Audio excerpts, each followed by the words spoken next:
hundreds, millions ni Kim napatalo di umano sa kasino. Wow, napakasakit naman ito. Mula sa naging update ng The Philippine Entertainment News, mahigit 100 millions ang nawala kay Kim Chiu dahil di umano sa pagsusugal ng kanyang kapatid.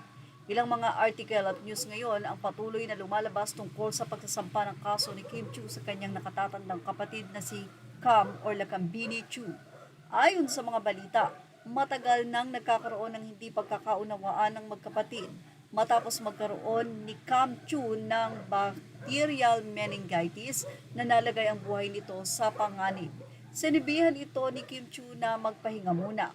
Pero hindi nakinig ang kanyang kapatid at sinabi ni Cam na ayaw niyang manatili sa loob ng kwarto dahil lalo siyang nalulungkot. Hanggang sa malubog sa bisyo, di umano si Cam tulad ng pagsusugal at madalas nakikita sa Soler o Hotel Casino. Nawala daw ang halos 100 million ni Kim dahil sa nangyaring ito. Pero sa kabila ng pangyayari, pilit pa rin inintindi ni Kim ang kapatid. Hanggang sa dumating ang oras na mismong nadamay na si Kim dahil siya ang sinisingil sa utang ng kapatid. May time pa di umano na binibenta ni Cam ang isang kondo ni Kim na hindi alam ng aktres kaya para matigil na ang lahat ay kinasuhan na ni Kim Chiu ang kapatid. Grabe, sa ng mga netizen, napakabait at napaka-blessed, napakaswerte niya na sa kapatid na si Kim Chiu pero ganito pa ang ginawa niya. Ito ay ginawa ni Kim Chiu, ang kasuhan ng kanyang kapatid upang matigil na ang nasabi nga pong mga paggawa ng hindi maganda ng kanyang ate, especially ang pagdidispalko ng pera. Ito'y dahil na rin sa pagsusugal. Wala pa namang kumpirmasyon mula kay Kim Chiu ang mga reason na ito, pero ito'y batay na rin sa mga usap-usapan na kumakalat ngayon. At ayon nga sa abogado mismo ni Kim Chiu, siguradong alam ng mga fans ni Kim Chiu ang malalapit sa kanya ang tunay na dahilan. Marami din ang nanghusga kay Kim dahil bakit kakasuhan ang kanyang ate dahil lang sa pera. Pero ito pala ay may mas malalim na dahilan. Matindi ang pangunawa na ibinigay ni Kim Chiu sa kanyang ate.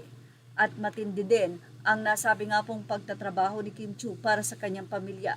Pero napakasakit naman talaga na ang iyong pinagkakatiwalaan ay hindi pala gumagawa ng maganda. At ang masakit pa nga doon ay si Kim Chiu ang ngayon ay nadadrag sa mga hindi magagandang ginawa ng kanyang ate Lakam. At kaya para matigil na ito, kinasuhan na ni Kim Chiu si Lakam. At ano kaya ang masasabi dito ng kapatid ni Kim na si Lakam? Anyway, siguradong may mga fans ang nagsiwalat ng mga ganitong idea dahil na rin upang si Kim Chiu or ang pangalan ni Kim Chiu ay hindi madungisan dahil sa ginawa ng kanyang mas nakatatandang kapatid o ang pinagkatiwalaan niyang si Lakam Bini Chiu. Yan ang ating showbiz update. Thank you for watching. Images are all credit to the rightful owners. Please like, share, and subscribe.